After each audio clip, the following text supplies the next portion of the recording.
So some guys contact us asking if they can take 300 milligrams of testosterone. That sounds a little high for like as a dose for a week. So how much testosterone per week is too much? Well, this is another important thing that we have to convince people of. So some guys may have been taking 300 milligrams prior to coming to us, or some guys may be abusing steroids and they're used to doing a much higher dose than what we would call our standard dose. But that said, we do have a wide range. I think our range is of clients, because we track this data-wise, is somewhere around 80 milligrams a week, which would be 0.8 of an ml, all the way up to 300-ish. And what those are based on are, number one, results, right? So we run the labs and we see where someone is at on a certain dose. And then we also work on symptom resolution.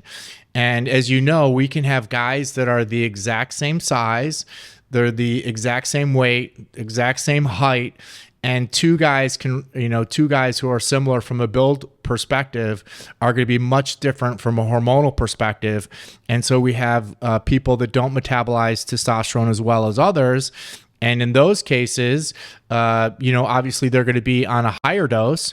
And then we also have some guys that are sort of super responders to testosterone, where over time, we're downward adjusting because we can't, it's almost hard to believe how well they respond to it. Mm-hmm. So it's really all about finding their sweet spot, finding where, they feel their best, where they have good mental focus, good energy level, they're seeing good results in the gym, and they feel better. And they're making progress towards hitting their health goals. And in some cases, that's a really low dose. And in some cases, the guys need more. So it's all relative, depending on their body type and how their receptors, grab onto all this testosterone that's in their body. Exactly. And there's also the, there's levels of SHBG, right? So we'll have a guy that takes the same level of, or has a high, let's say free total testosterone, right? But if they have high SHBG, they will have lower free testosterone. And then we may have a guy who's got, lower total testosterone than that. But if he has low SHBG, he'll have higher free testosterone. So those guys are responding completely differently. And then the other data point that we don't have is that, if someone was, let's say, at 500 testosterone for their entire life, and they were still, and they felt amazing, when they were 21 years old, and they were 50 years old and they were still at 500, in all likelihood, they'd feel amazing because, that's the dose of testosterone. That's the amount of testosterone that they feel really healthy at. And then there could be some guy who was really high when he was younger. And if he was at 500 or, 1500, and he was now at 500, he's going to obviously be dragging because he's at 33% of the level of that he was when he felt optimal when he was younger. So that's sort of the relative piece of it. And so it's all about working with the guys and trying to figure out what's the right dose for them, where they feel their best.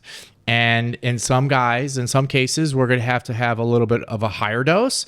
And then in some cases, we're going to have a lower dose. And that's based on how their labs come back, and then also how we're resolving the symptoms. And our team works with all of our clients, as you know, to try to figure out where they feel their best. And we're always we're always doing the weigh-ins on the body composition and asking the questions of how they feel mentally, physically, are we achieving goals? And then we adjust based on that. Interesting. Thank you for that. And that's all the questions I had for today. Awesome. If you guys liked the video, do us a favor, smash the like button, follow us on social media, on Instagram, on Facebook, subscribe to our channel, share this, hit the like button, ask us questions, and we will catch you at the next episode.